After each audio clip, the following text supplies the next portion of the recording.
Hey everybody, Bezad back again, and today I've got Tommy Dant from James Dant from Indianapolis, Indiana. We're going to be doing, one of our usual chats about retail and denim, and we'll shoot the breeze and see where this conversation takes us. So, hey Tommy, how's it going? How's it going, Bezad? Pretty good. It's the busiest time of year. I know you've got so much stuff to do. So thank you so much for joining me this morning for Yeah, for sure. the podcast.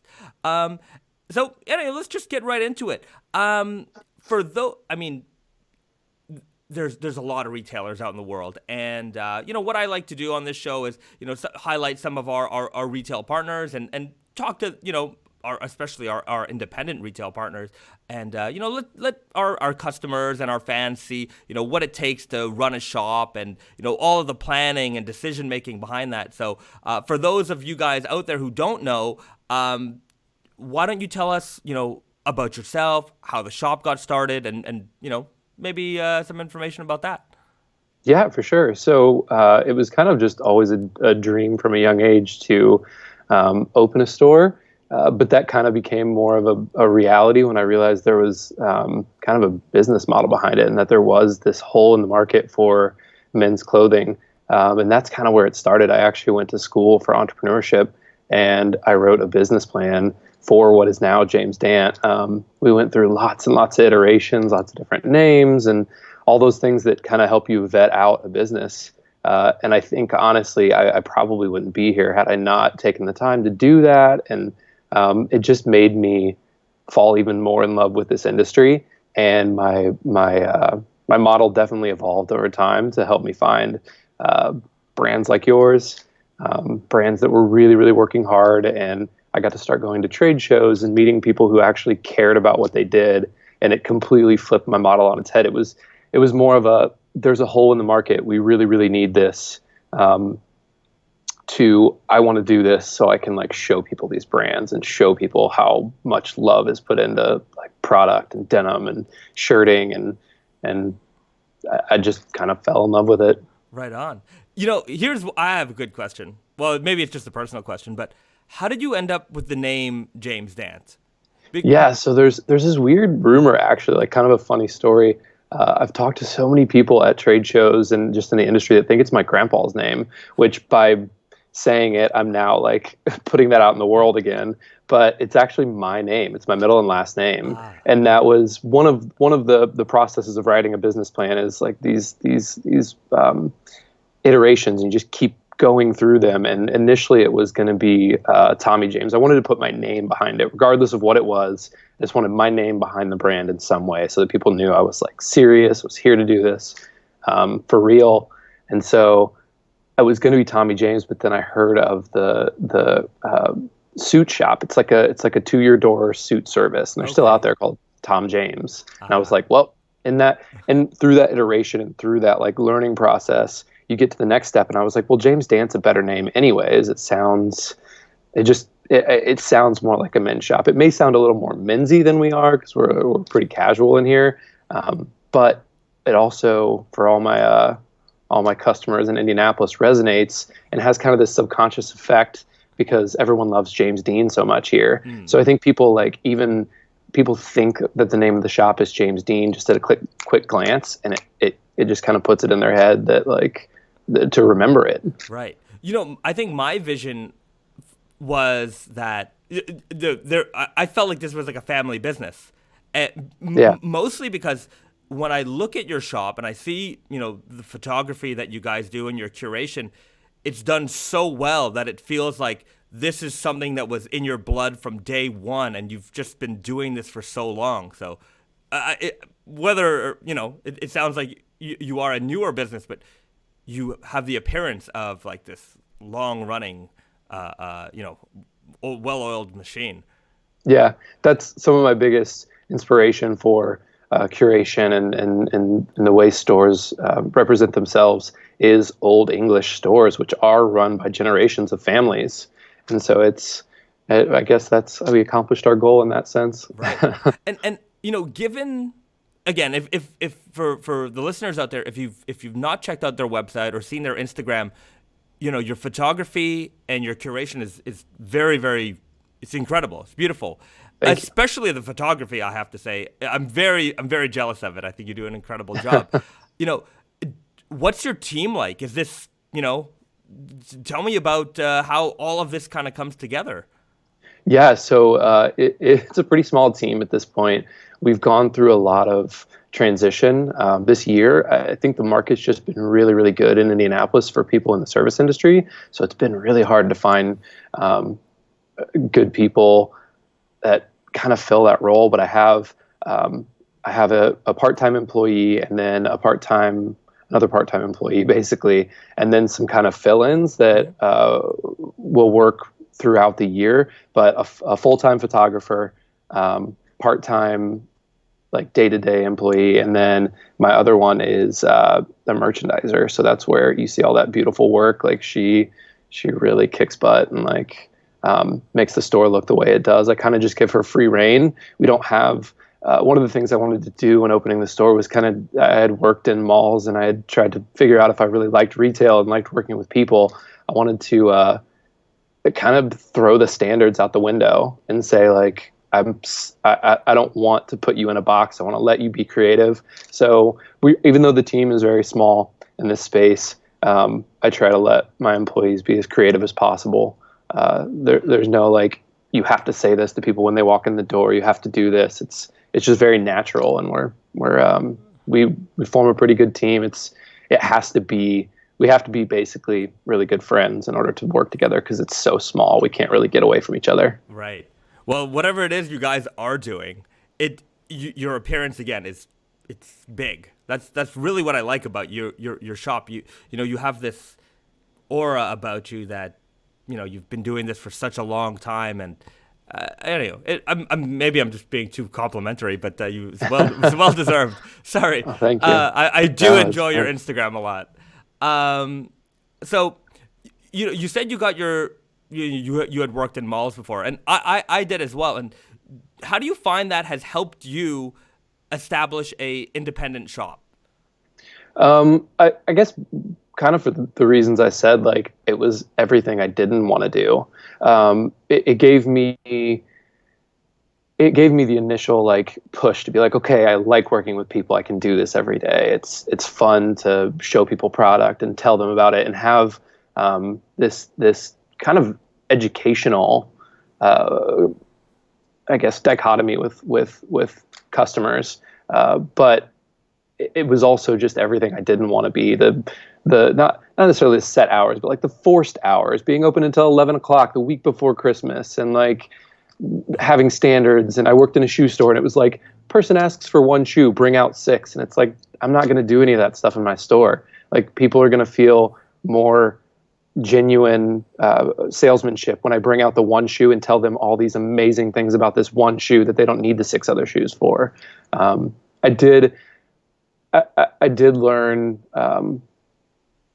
a lot about just customer relationships and how people can I don't want to say like be finicky, but just the way you need to treat people in order to get them to trust you, right. In a sense, I guess. And a lot of that came from there, but most of my learning was done in store, and the evolution happened here. So. Right. So when we're talking about gaining like the trust of the customer, how does that, we also operate retail. And so I have my answer, but I would like to know your answer. Like gaining the trust of the customer and having the right product, how does that kind of tie together with the types of products that you have in store? Yeah, I guess it's like this struggle, this fight between like customer and salesperson throughout all of history. Like someone once told me the first 2 things someone tells you when they walk into a store are a lie. Like they're trying to, and as we expanded our space, I saw it a little bit. People try to get away from you. They try to go farther away from the store. So there's definitely this big barrier you have to try to break down. And honestly, my biggest thing is not trying to sell them anything at first until I get to know them, and being in the place we are, being a little bit further outside of downtown Indianapolis. We're still within the circle of Indianapolis, but we're in a little neighborhood, this beautiful 1940s neighborhood. So I have a lot of one-on-one interactions, and people are almost like forced to talk to me. They can't necessarily get away. So because of that, I try to break down that barrier by just asking them about their lives, asking them about their kids, like how things are going, instead of like being like, hey, check out this new product. Like, and a lot of me wants to do that because I'm so excited about when the King of Slub comes in. I want to walk up and hand it to him and be like, feel this. Yeah. But I have to find kind of an entry first. I have to figure out what kind of denim they're wearing regularly, or what shops they've been to before. So I really just have to kind of break down their barrier from that age-old, like, the salesperson's trying to sell me something. I don't want to be near them. I just want to. I'm just looking around customer. Yeah. Well, I think that's the strength of like the independent retailers, that you're trying to form this community. Like, you want to be part of the community, just like the bakery is, or the coffee shop is. Like, your shop is. I'm here to buy, my clothes, but you also carry more than just clothes. You have all kinds of things that men need. Yeah. Whether it's like beard oil or coffee or soaps, and I really, sorry, it's just like me swooning over your shop. I do like it a lot. Here's a question, maybe, because I don't know the answer to this really, and maybe you have your insight to this. Coffee and denim.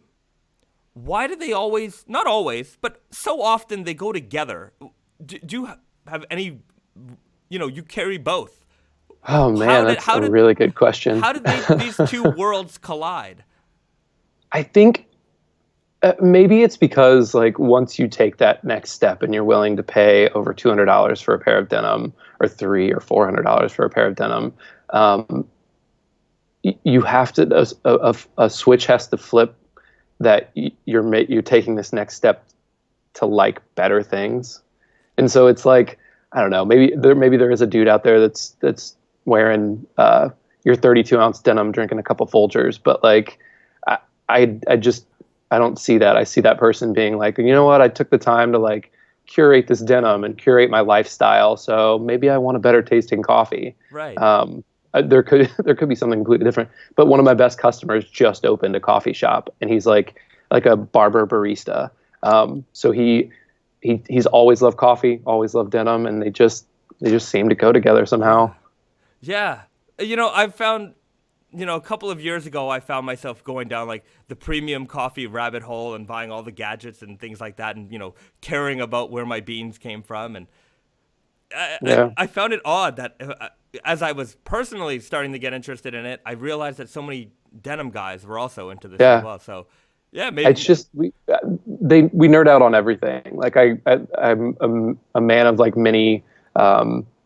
What do they say? Like a little seasons. Knowledge. Well, a little knowledge is like dangerous. Like, I know too many things about too many different things, but not one specific thing. I guess I do about clothing, but beyond that, it's like I know a little bit about coffee and a little bit about motorcycles, and that all kind of seems to flow together too. Right. Yeah. It's a great pairing. All this stuff right there at James Dant. So let's talk a little bit more about denim. And you guys, you carry our products, you carry some other products as well. What makes a denim line, or maybe even any line that you carry in the store, the right product for your shop? Oh man, it was a learning curve for sure for me, because when I opened the store, the very first thing I looked for was just American-made denim. Because you couldn't find it anywhere. So that was the jumping off point for me. What year was that? And that's where we built a big. That was 2014, February of 2014. And I mean, it's sad to say that I was that far behind, but it's like I said, the whole thing was an evolution and an iteration to get to this point, or multiple iterations to get to this point. But I looked for American-made denim and found one of those like generic Google lists where it shows like the 10 best American-made denims. Yeah. And I think that's actually honestly how a lot of guys start in our world. They pop online, they don't know exactly what to look for, they don't know what selvage is. But it started there and just progressed. And at some point, I decided I wanted to have basically like a wave of denim. I wanted this wall where I could if someone came in looking for selvage denim, they couldn't leave my store without it. And then you build kind of a list. I think we all have a list of like those brands we want to get. And I slowly check that off, because you're talking each stack is like even one stack of denim is a large amount of money. Sure. To try to invest and to try to determine if that brand's going to do well for you. But I think one of the things I look for now specifically is Japanese denim. I've very quickly fallen in love with the textures and the quality and the uniqueness. I mean, you're not seeing a whole lot of other places make denim like the kin with the red underside. Like, so that kind of nerdiness and that funkiness is what I'm looking for more now than anything. But it's kind of a general feel with every brand. It's this indescribable thing where I can see a brand and I can feel kind of the owners and the people who work behind its passion, and you can instantly tell if it's there or not. And it's just, I guess, part of what I do now. But yeah, I look for the funky stuff now. Right. So that's your personal, what you personally enjoy. Is that resonating with your customers as well? Yeah, it is. It definitely is. I think more still in the lightweight denim. I'm still trying to push guys into the heavier stuff. So like in the terms of the Street Fighter, the kin sold better than the Sumo. Right. But what we're hoping for is to like get guys to realize how that heavy denim fades. Comfortability is still a huge factor with dudes, so that may have been it too in terms of the kin. Yeah. There's a little bit of stretch in there.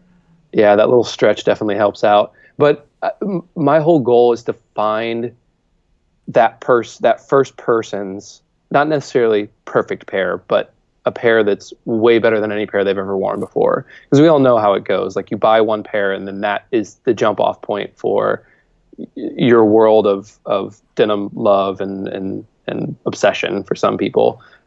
So really like finding brands that have a nice entry piece. The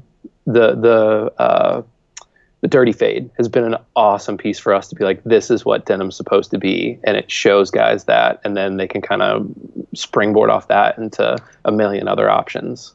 Right on. So starting with the basics and working your way up. So yeah. If you could design or have your ultimate jean, what kind of details would be there? Oh man. So the King of Slub's actually pretty close. I'm wearing them right now. Right on.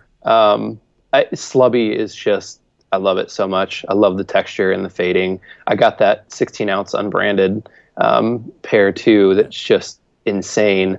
And so like anything with that kind of texture, anything that feels distinctly Japanese to me.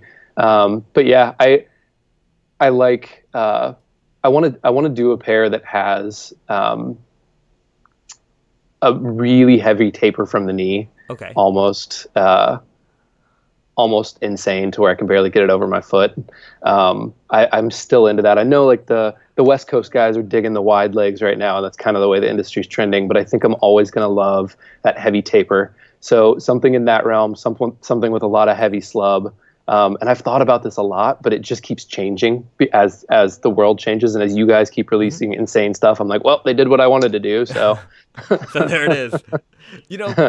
About the heavy tapering, it's still a thing. And, we get customers from time to time who will, go out and, mod their jeans and like, they'll take the weird guy and they may take it to a tailor and just get them like super tapered. Yeah. Sometimes to an extreme where like, I've had people tell me that they've altered them so much that they can't get their foot through them anymore. And they're like, well, why aren't your jeans skinny enough? And I'm like, because you can't put your foot through the jean, especially with 100% cotton or heavyweight fabrics. But yeah, I don't think that, especially with like wide leg or wider fits, kind of coming up a little bit more, I don't think those slimmer fits are going to go away. I think we're just going to have a more acceptance of more kinds of fits. Yeah, I think that's the beauty of the world we're living in right now. Is like you can see people dressing like they're from the 80s, like they're from the 90s, 2000s, like and then people who are just in their own world that choose pieces of different time frames. And I think it's such a beautiful time to live in because anyone can dress how they want, be who they want. There's not that clickiness anymore like there used to be when I was a kid, where it's like you got to be wearing wide legs, or you got to be wearing faded, or you got to be wearing raw. It's like everybody wears what they want and does what they want, and the people who pull off their style the best are just the people who own it. Right. You know, I do find you're absolutely right. Today, the clickiness doesn't exist at all. You know, I find it especially interesting with like band T-shirts. You know, because there's so many people wearing band T-shirts, and when I was a kid, like if you had a Metallica T-shirt on, like I pretty much knew where you were, right? Yeah. And you know, if you're wearing a hip hop T-shirt, you know, I knew you probably didn't listen to the Metallica, you know, or you know, to the heavy metal stuff.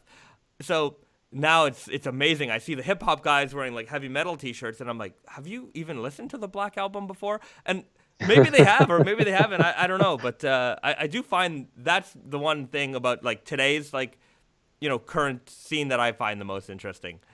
Yeah, I think it's just so easy to consume, and whether we're like taking that all in and internalizing it, or it goes in one ear and out the other. But that consumption, like the consumption of podcasts, and like I think we all have this yearning to like learn more at this point. It feels like we're kind of a learning generation, and it's spread our wings a little bit in terms of what we listen to and what we wear, and the best thing about it is that you can see like different pieces of different genres in each person and what they listen to and what they choose to put on their body. So it's a cool time to be alive. Yeah. Well, I see a bunch of records behind you. What are you currently listening to? Oh man. So on the right side back here is all the old stuff. That's the beat up ones. And then further to the left on the other side of the receiver and the stereo are the new guys. But at the moment I've been listening to a lot of old hip hop. My list this year was a lot of like Tribe Called Quest, 93 Till Infinity. I'm spacing for the name of the band at the moment, but I know the feeling.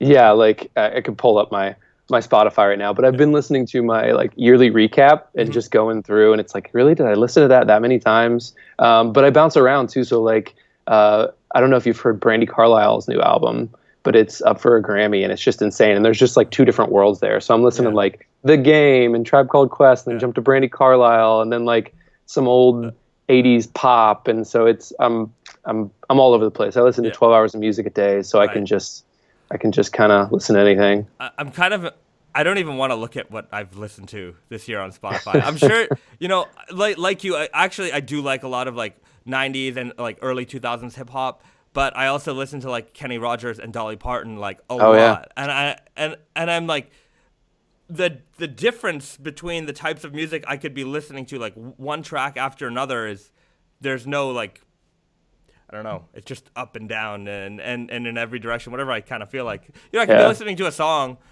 Like there's one song, Pros, like Ghetto Superstar. I don't know if you remember that song. But the melody of that was from Islands in the Stream, Kenny Rogers and Dolly Parton. And I always find myself listening to one of those songs and then immediately jumping to the other. I don't know, something about that melody that I love. Anyway, music. Little off track here. But let's get back to denim. And so when you're introducing, you know, customers to raw denim for the first time, you're finding them, you know, the right fit for them. What are some of the like care tips that you give to like newcomers to raw denim? Oh man, it is such a foreign concept for people to not wash their denim for a while. It's hard because we're all playing that fine game between like waiting to wash it and not wanting it to blow out. So that's definitely a learning curve. But I try to just send people to forums, because I spit all this information at them, and I'm like, the first time, if I would have heard this from somebody, like all the things to do and where the denim comes from and all of the craziness that is involved in our world. you need like a backup. You need some notes to go back to. So Right. I'll send them to Reddit. I'll send them to Heddles, just different places to kind of pick up information. But the first thing I tell people is like, please don't take these home and wash them right away, because so many people are used to that. And I've had people say like, well, they're coming from here and they've got bacteria and blah blah blah. And it's like, well, no, just give them some time. They're made really well. Wear them until they feel comfortable, and then feel free to wash them. And I've gotten a little more lax with that too. Mm-hmm. I'll give people some stories about like, yeah, I've been wearing these for like 10 months and haven't put them in the washer yet, or haven't put them in the bathtub yet. But for the dudes that I can really tell have kind of gripped it and are like, I've been waiting for my first pair of selvage, I'll lay out the whole thing. Like, please wear these for at least 3 months. Wear them every day. When you wash them for the first time, put them in the bathtub. Use a quarter cup of Woolite Dark, or like we've got some washes in here that are like specifically made for it, and let them soak. And then I've just recently gotten more into the unsanforized, so I'm kind of experimenting a lot with that myself. Right. You probably saw the video the other day on Instagram. Right. You tried to shrink the legs of your King of Slubs only, so you half Yes. soak them. Yeah. How did so that the turn biggest out? thing, really well actually. It was I was kind of cussing the denim for a minute because I accidentally dropped them and like half of the waist fell in the water for a second. And I was like, oh no. But it didn't really affect the waist because I got it out quickly and let the knee down soak. I probably got about 3 inches of shrinkage up, which is what I was looking for. They were kind of sitting over the top of my boots and creating, because they were a little tighter in the super guy, they were creating like that kind of funky rub you get where it's like you just feel it the whole day. You feel it like catch, and you're like, you just don't feel comfortable moving in them. So that shrinkage allowed them to sit on top of my boots. And then they went in too by about 1 inch to 2 inches. Okay. And they're pretty perfect right now. That's great. They're sitting just where I want them. I shared that on our Instagram stories, and then I got a bunch of people messaging me, and they're like, "Does that work? Does that work?" And I'm like, same thing. Yeah. That was one of my most like commented stories I've ever done, and I didn't expect it at all. But I think it's just for the guys that still wear their stuff really tapered, they get sanforized denim, and they're hoping that the same thing will happen. And I'm like, keep in mind, guys, like this is kind of a more rare case. Like your typical sanforized denim will not shrink this much. right. But yeah, I've done it with other stuff before. I've never done just the knee down, but like I've done really, really hot baths and gotten kind of good results out of it. Right with on. sanforized denim. Cool. It's anyway. I'm always for experimenting, and I hadn't seen that one before. So, anyways, if you guys are willing to try it out there, you're hearing it from firsthand experience. I was in New York on Saturday. We were doing an event at our store, and I had a customer come in, and he brought in a pair of Elephant 5s that he boiled because he wanted to shrink them. And he boiled it, and then he put tea inside it as well because he wanted to kind of tint the denim. And he's like, it worked really well. And he's like, the only problem was the leather patch shrunk to like, it just shrunk. And I'm like, yeah, I mean, I don't think we've ever boil tested these jeans before, but it's always funny to see, or interesting to see what happens when you experiment a lot. When it comes to experimenting, have you, like, I know I've experimented a lot, and for your experience, has there been anything that you've done that it's kind of proven to be like a myth or something? Like you did it, and then it turned out it didn't work? Yeah, I don't. The freezer trick, like I'm sure that's pretty common. That I don't know that the verdict's still out on the freezer trick. I feel like most people say it doesn't work. The only thing that I know it does is it kind of like if you have stinky denim, it qualms it. But like I just heard about it, and I've never really had an issue with like the denim smelling bad. I guess I always wash it before that happens. But I tried it and I put them in the freezer and it didn't really. Yeah. It kind of gets rid of the scent a little bit, but like it's right back the next couple days you wear it. So some people swear by it, so I don't know. I think the freezer trick, the only thing that it does, it makes your jeans cold. Yeah. Yeah. It's good in the summertime. I'm skeptical of that one. I want to think if there's anything else.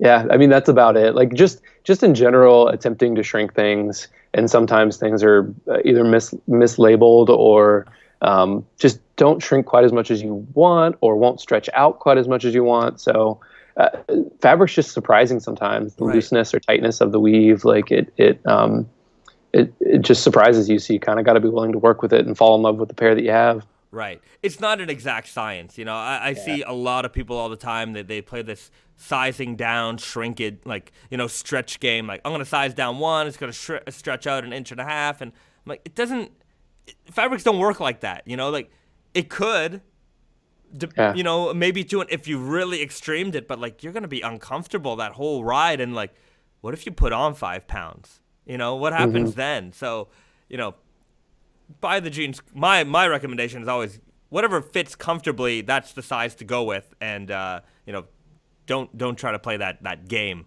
You'll more than likely end up disappointed. Yeah. Um, Yeah, we've had a few people disappointed with the way they stretch and not being able to get them to shrink back up, but I feel like that's pretty few and far between. You kind right, of fall in love with the way they stretch and the comfort that brings. right, because they've stretched according to you, right? So Yeah. they've become comfortable to you. It's not like I think I've said it a few times, but we're not wearing a suit. A suit has to fit Mm. properly, right? But jeans, if they're a little bit loose, that's okay too. This is a casual garment. For sure. Right. I think that's like one of the things I like. When we talk about things that maybe we hate about raw denim, I think it's that aspect of it, like this weird kind of sizing game that people play. I really don't like that, and I feel like given all the information that's out there at this point, like we should kind of be over that. You know, that that thing where we're always buying our pants too small. Not always, but there's still a lot of people who do it. Like, are there any things that bug you about Oh man. I guess it's kind of like it doesn't bug me. It's just it's a never-ending game. Like there's always something new. And for me, it's that quest. Like I can't hold myself to like the pair that I have. Something new comes out. I was fading another pair until you guys released the King of Slub, and right? I was like, well, I gotta get on this now. It feels like a bit of a rat race to like. And then you guys post the pictures of the fades, Yeah. like the what it will look like in a year and a half, or and I'm like, oh my god, it's gonna take me so long. All my other pants are gonna sit stagnant, and they may not even fit anymore by the time I Bruh. get done with these kind of things. So it's like I think that part of it, I wish I could personally just like stick to one pair and beat them up and make them look really cool and keep wearing them. But it's I guess it's not in me. I'm too into the nerdy part of the game. Right. I think that's a problem a lot of people have. Sticking to a pair. So I'm personally I'm pretty good at it. Yeah, you got some pretty killer fades. Yeah. Some of the stuff I've seen at the shows. There are times where like I'll wear a pair of jeans for like 3 or 4 months, and then I revert back to like my beat up pair just because Uh, I want that faded jean, and it's like, well, I've already got it, and here I am kind of midway, and I bounce back yeah, and forth a little bit. I have a few pairs that I kind of baby now too. Like I'll pull them out every once in a while, but Yeah. it Well, seems like I have more pairs that are just kind of in between, and it's like you look like you're halfway there yeah. You just got to commit to it for a few more months. for sure. What do your friends think of raw denim and jet? Like, are they into it as well? They think it's pretty funny. They actually, so I had a party the other night. My birthday was a few weeks ago. So we threw a party and they decided that they wanted to do a little roast. And they always like to joke about selvage because I go on these rants about it and get really nerdy. I'm sure a lot of people have experienced this where their friends are like, this dude only wears this kind of denim. But I have a friend that jokes often that I only swim in selvage trunks and so a lot of them think it's funny, but I've converted people. I have a best friend from like college that only wears selvage now.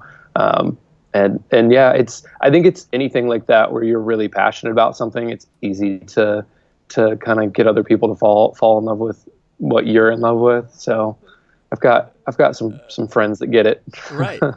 And for those who don't, or I'm trying to think like because I do from time to time, I come across people who are like, well, you know, why would you do something like that?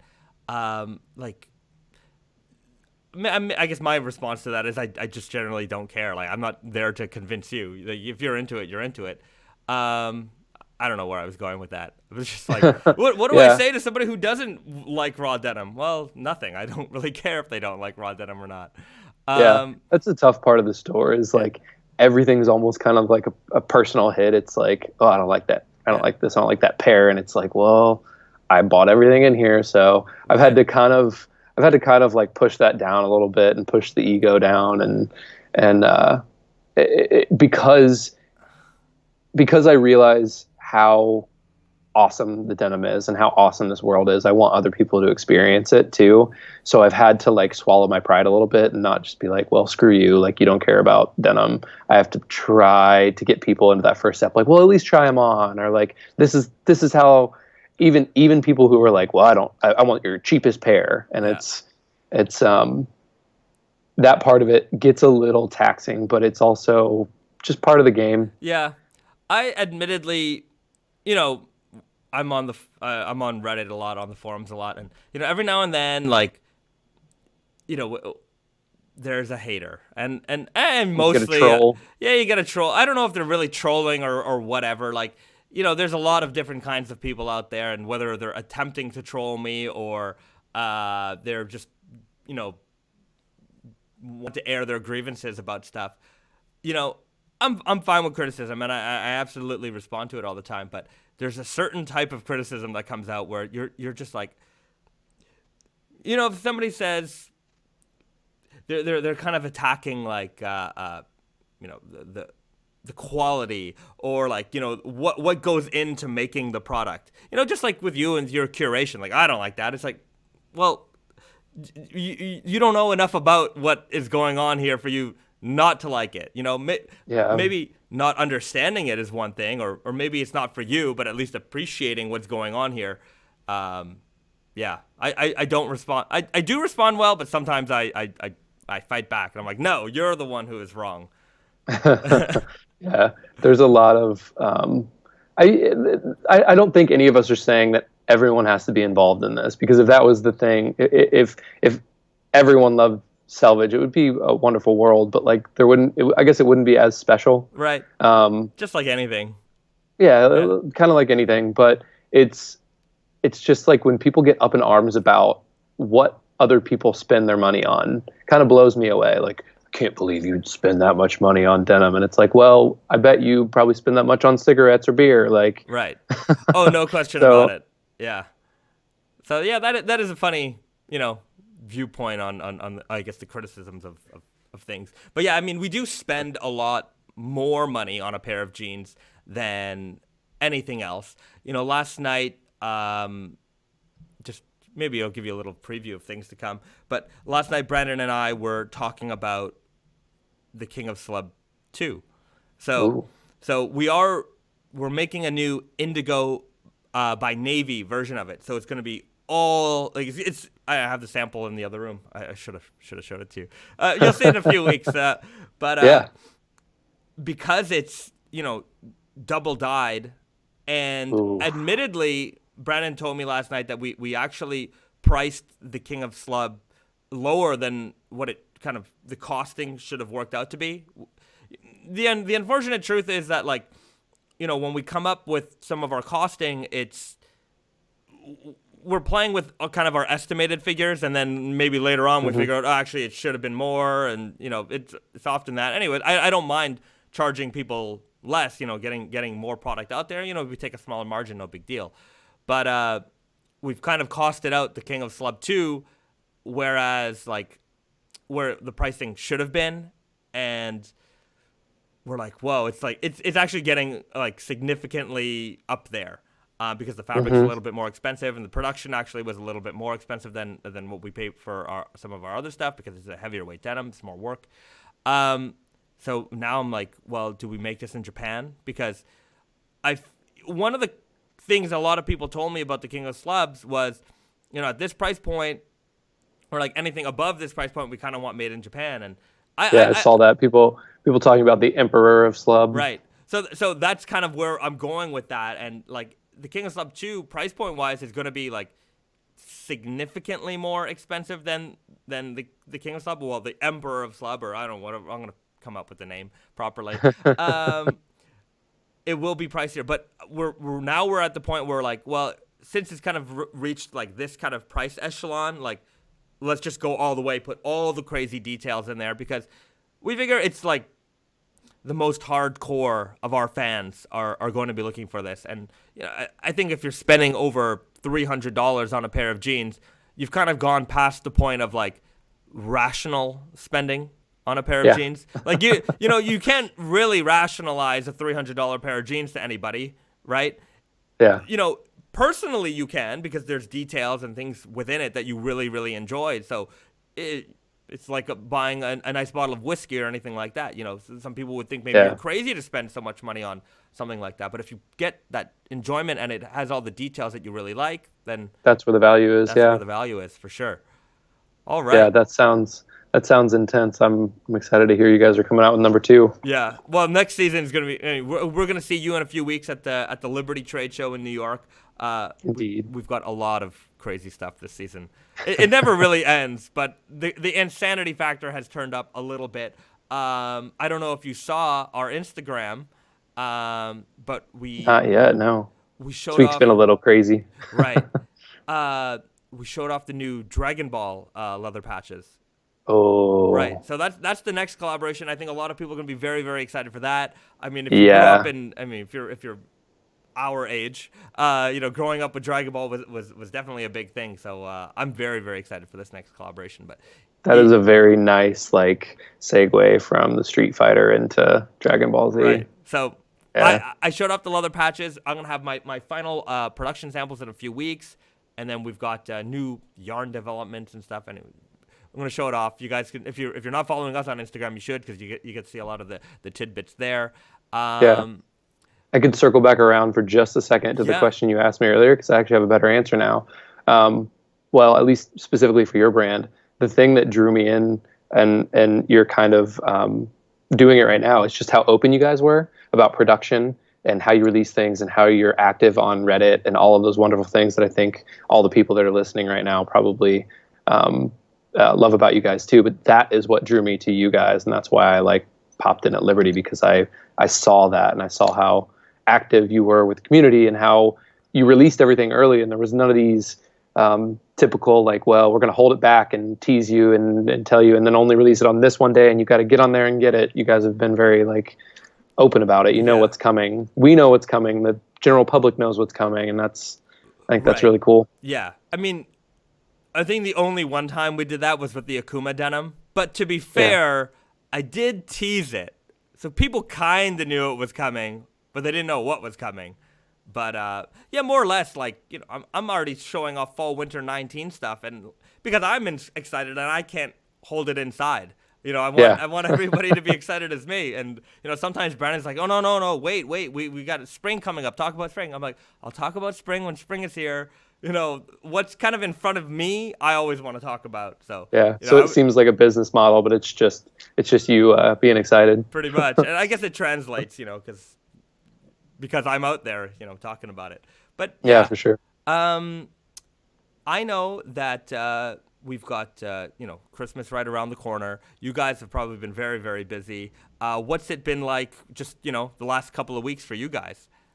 I mean, this time of year is just insane. I hear from a lot of retailers, maybe people that have been in the game for longer than me, that September is their best month because that's when everything drops. And but because of all of our hard goods and home goods and apothecary and the stuff that we really expanded in our last expansion, for lack of better words there, all that stuff moves well. We did it for a reason, because we were seeing that trend in the last 2 months of the year. People were rolling in like crazy. Like, my son loves this store, my husband loves this store.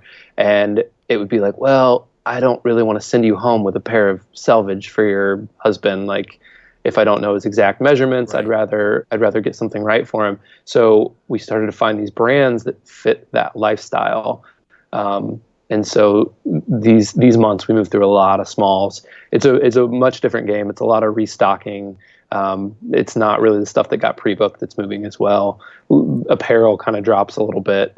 But yeah, we just have a crazy month. I see so many people, and I'm having Saturdays on a Tuesday and triple Saturdays on a Tuesday. Right. So it's a great time of year for us to kind of segue into spring and have a little money and get to have some fun and buy some cool things. Right. So with your small goods, what are, give us some of your favorite ones. Like what would you recommend as like some great gift giving items? I mean, we're only a couple days till Christmas, but if you're late, and what should you get? Yeah, if you can get it shipped out in time. My favorite thing right now, there's a brand called Fulton and Rourke that does these solid colognes. They're really, really nice. They just released one called Perpetua, and there's always been something about woodsy smells. They give me kind of like a chestnut or like a pine nut kind of feel, and the Perpetua is just amazing. And there's a candle from Great Bear Wax Company that pairs really nice with it called Wood Number One. They're almost they're in the same world of scents, and so like candles have been selling really well. One of my favorite candle brands on the website is called Hollow Tree, and she pours all of her candles in in these insane little white jars that you can repurpose afterwards. They're milk glass, and they're just absolutely gorgeous. They sit so well on a mantle. What else have we been moving well? We have these really, really amazing bitters.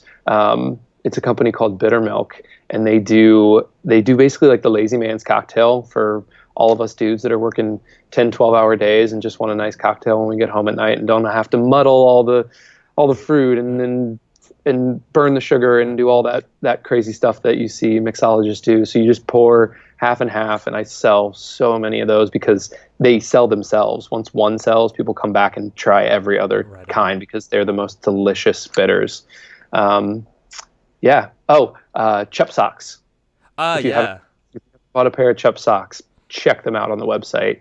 They are a denim head's sock dream. Yeah, I do have a few pairs of those. Very, very nice socks. I would definitely recommend those.